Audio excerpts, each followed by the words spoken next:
de més client que ve és aquesta gent que ja s'ha iniciat i que per ell mateix jo crec que veu que no avança, no millora, s'ha quedat estancat possiblement i cerca anar a més. I abans, o la gent només que fa un entrenador per tema estètic o bé per competir a un alt nivell. Vinga, anem votant ja. Vinga, m'ho anar a la muntanya, anem a córrer un poquet.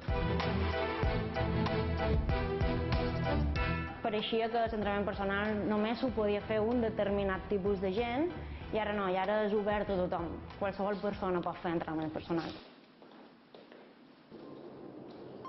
Gent que abans ni se plantejava per res fer exercici físic i ara veuen la necessitat de fer-ne. Fa 10 o 15 anys que s'imatge d'un entrenament personal era més una qüestió, diguéssim, de gent rica o amb aquest punt més snob, mentre que ara és una cosa molt més general, hi ha molt més perfil de gent i molt més tipus de gent que vol accedir a aquest tipus de serveis. Els objectius que tenien els clients en el principi i els que tenen ara són molt diferents. Contemplen la figura de l'entrenador personal com algo que abarca molt més que simplement una retallada de pes corporal o un augment de massa muscular.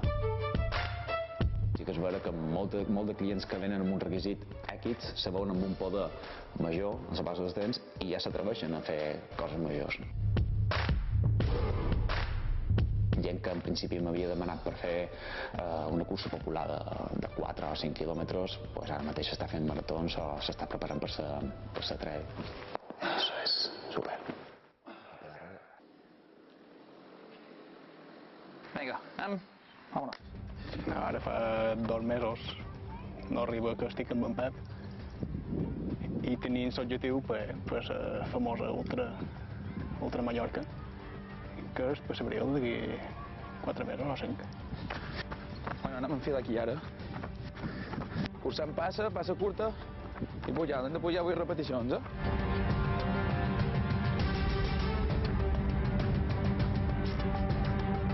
Sí, la competitivitat és tant a la carrera com a l'entrena. Un dia que no vas entrenar i un altre ha entrenat i ja estàs en la mosca de sobre perquè no has anat a entrenar aquell dia i aquell ja ha anat. I és sempre. Però l'objectiu principal és baixar el temps invertit en l'entrenament.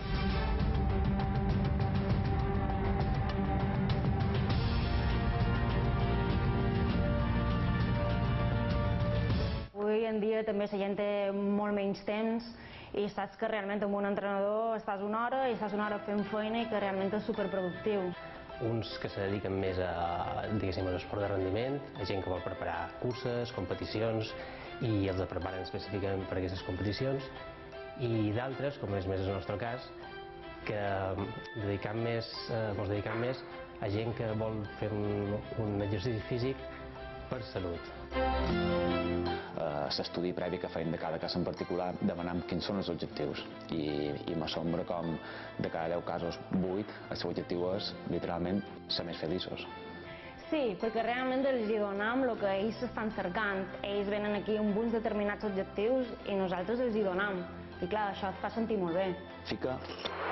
Eso es. Molt bé. Molt millor.